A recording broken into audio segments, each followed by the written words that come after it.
Annyeonghaseyo, food adventurers. Today, we're diving into a world where spice meets tradition.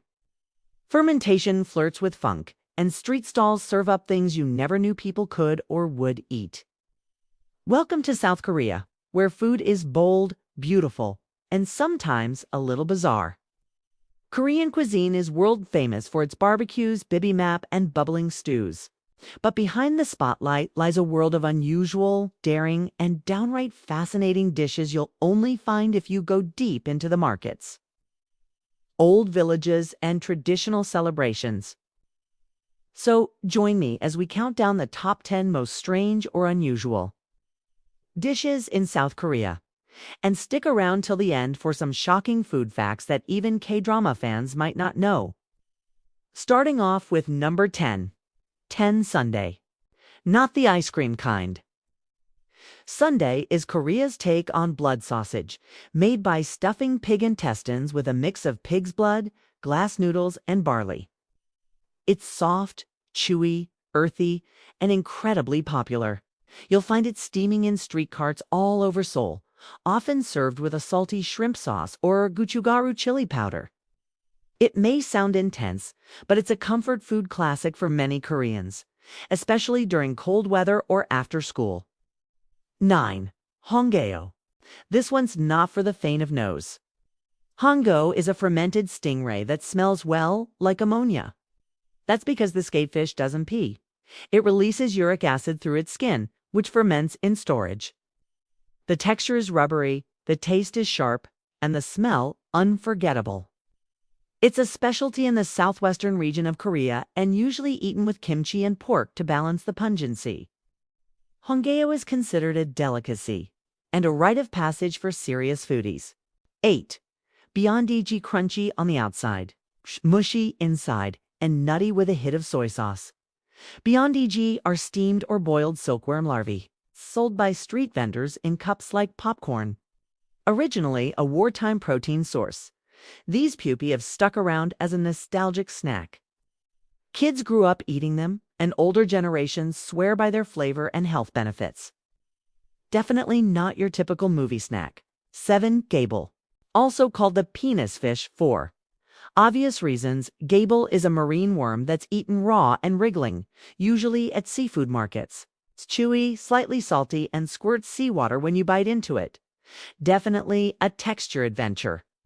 Served with sesame oil and salt, it's said to have aphrodisiac properties and is often ordered as a dare, a joke, or a bold culinary experience. 6. Chenggyang. Imagine the smell of old socks. In soup form, that's chengga-chung, a super fermented soybean stew that's thicker, funkier, and stronger than even natto. It's packed with protein, probiotics, and history, traditionally eaten in winter as a healing food. Locals either love it or leave the room. You'll find it served bubbling hot with tofu, garlic, and green onions in restaurants that aren't afraid to stink up the place. 5. Sannakji. One of Korea's most famous shock dishes, Sannakji is live baby octopus chopped into pieces and served while still moving on the plate. The tentacles twitch, curl, and suction to your chopsticks and your mouth. Slippery, chewy, and mildly salty, usually dipped in sesame oil or chili paste. And yes, you have to chew well. It's so sticky it can be dangerous if swallowed whole. 4. Dokbul. Spicy, bony, and chewy dokbul is a bar food and late-night snack made from grilled or stir-fried chicken feet coated in hot red pepper paste. It's not much meat, but the point is the texture. Gelatinous skin and tendons flavored with fire. Some say it's addictive, others call it survival mode chewing. Either way, it's spicy Korean resilience in a dish. 3. Yangneum ganjang gajang, also known as rice thief, because it's so good it steals your rice. This is raw blue crab marinated in soy sauce or spicy chili paste. You crack open the shell and suck out the raw gooey insides, like a salty crab custard, sweet, savory, and rich in umami. An acquired taste that's become a high-end delicacy among locals and tourists alike. 2. Haejangak. This hangover cure soup often includes coagulated cow blood, tripe, liver, and napa cabbage, all floating in a spicy, peppery broth. The name literally means soup to chase a hangover, and it's a beloved remedy after a night of soju or mukjoli. It's earthy, hearty, and surprisingly comforting. If you don't look too closely, now? The top spot goes to 1. Boshintang. Yes, the most controversial and rare dish in South Korea is boshintang, a soup made from dog meat, herbs, and vegetables, historically eaten as a stamina food during hot summer days, especially among older generations. Its consumption has declined sharply due to ethical debates and generational shifts.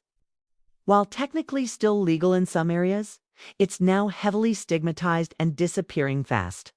Most younger Koreans reject it entirely, and many restaurants have removed it from menus. Still, it remains one of Korea's most talked about and misunderstood traditional dishes. And now that we've braved the bold and bizarre, here are a few surprising facts and traditions behind Korea's weirdest eats. Fermentation is at the heart of Korean cooking, born out of necessity during long winters and now a cultural art form. From kimchi to soybean pastes to funky seafood, preserving flavor is survival. Many of these dishes originated from poverty, war, and resourcefulness, when nothing could be wasted. That's why intestines, blood, and larvae became ingredients. They were nutritious, available, and valuable. Korean food is all about balance: hot and cold, spicy and sour, chewy and crunchy, even in its weirdest forms. While some dishes shock foreigners, they're comfort food for locals, tied to family memories, seasons, and rituals. What looks strange from the outside often holds deep meaning inside. So tell me, which one of these dishes would you dare to try? Or which one had you saying, "Nope, I'm out"? If you love this wild food ride through South Korea, give us a like, subscribe for more global flavor adventures, and ring the bell so you don't miss the next bite of culinary culture. And as they say in Korea, Yal Myoki Sumanita. Thanks for watching and happy tasting. But before we go, remember this: food is more than just flavor. It's a mirror of history, geography, and survival. What may seem strange to some is sacred to others. Behind every odd ingredient lies a story of grandmothers who preserved traditions, farmers who made use of every part, and communities who found joy in the most unexpected flavors. So, whether it's a dish that makes you drool or one that makes you shudder, honor the culture behind it. Because real food adventure begins when curiosity wins over fear. Stay hungry for stories, stay open to the world, okay? And keep exploring with us, one strange bite at a time. If you enjoyed this journey into South Korea's boldest bites, don't forget to hit that like button. Subscribe to the channel and turn on notifications so you never miss the next episode in our global food series. We'll see you in the next one, with chopsticks, spoons, or bare hands ready. Annyeong, and as they say in Korea, Yal Myokusumida. Thanks for watching, and happy tasting!